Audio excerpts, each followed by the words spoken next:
Good afternoon and welcome to episode 20 of DI.TY. On today's episode, we're going to cover all things flooring. So where I left you guys last week was I just finished nailing down the floors.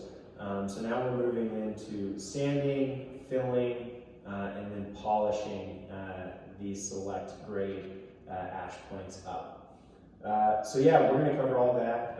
Where we're going to start though is yesterday I rented this sander from Home Depot. It is a square buff.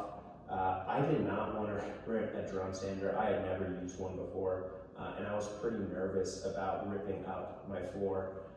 So I just went with this. It takes a lot longer to actually rip that top layer of wood off and make it smooth, but I'm willing to put in a little extra time to make sure I don't royally screw something up. So yeah, that's what I did. As far as wood filling, I've done a lot of research on that as well.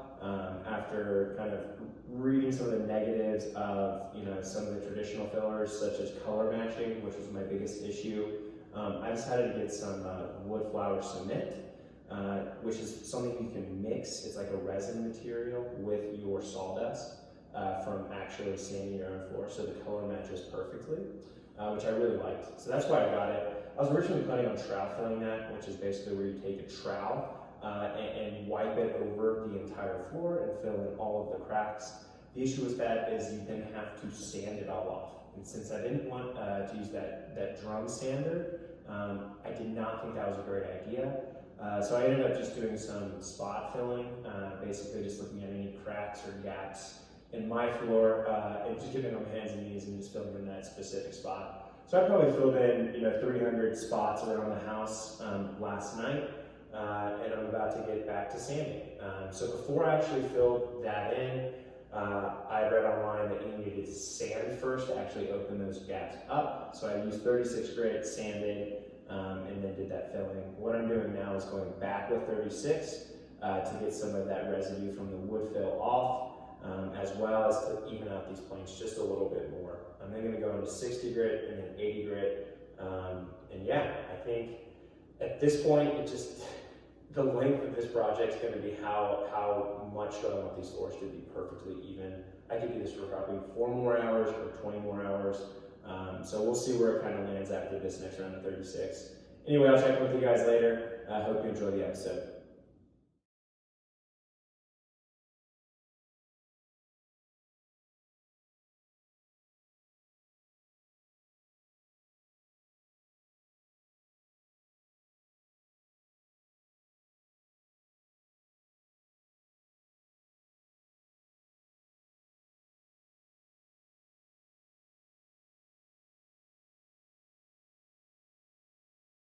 So this is a close-up of a couple of the cracks where I put the wood flour cement. I have not yet gone back and done my sanding, so I'm gonna go do that now, and I will show you guys these again here in a little bit. So here are the same spots after doing the 36. It didn't fully take out. You can kind of still see some dust like right there. But I do think after I clean it and then maybe come back with some of these finer grits, it will fully be gone. Overall, I'm pretty happy with it and it's coming up pretty nicely. So I'd say a win-win.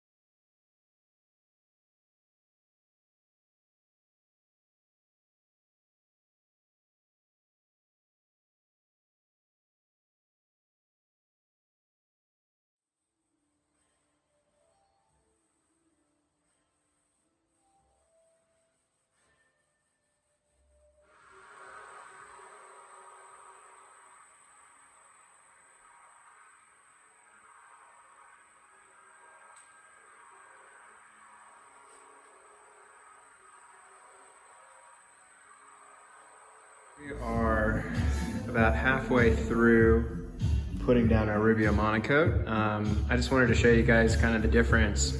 I just applied it, buffed it off, and then wiped it off. So this is really in its drying state at the moment. overall, I think it looks really great. I've already done all the rooms in the hallway. You can't really see this dark now. But yeah, it's tough. This polish dry running from Home Depot is really difficult. My shoulder is killing me. Yeah, I'll check it when it's done, but looking great. So I finished the application of the Rubio monocoat last night around 11 p.m.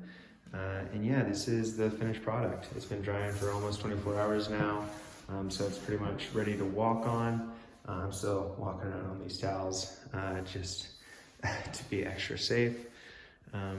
But yeah, the buffer, as I mentioned in the last episode, was extremely difficult. The rental guy said so. When I returned it, we talked about it, and then I asked my neighbor, and he said, yeah, they are not easy to use. So anytime you see somebody cleaning a floor, they have a lot of skill.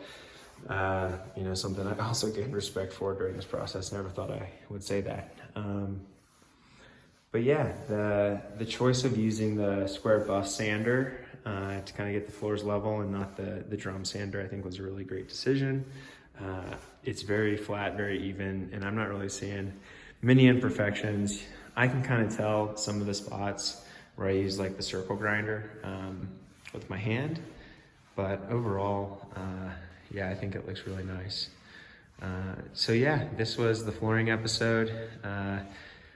Up next, I'm going to pick up cabinets on Friday afternoon and installing those this weekend. Hopefully, I can get everything done this weekend. You saw that master bathroom is not finished yet, so I won't be putting those in, but everything else should be ready to go. So hopefully I can get through all that. I got 2 guys coming out to help. So yeah, that's it for the episode. Hope you enjoyed it, and I'll check in with you guys soon.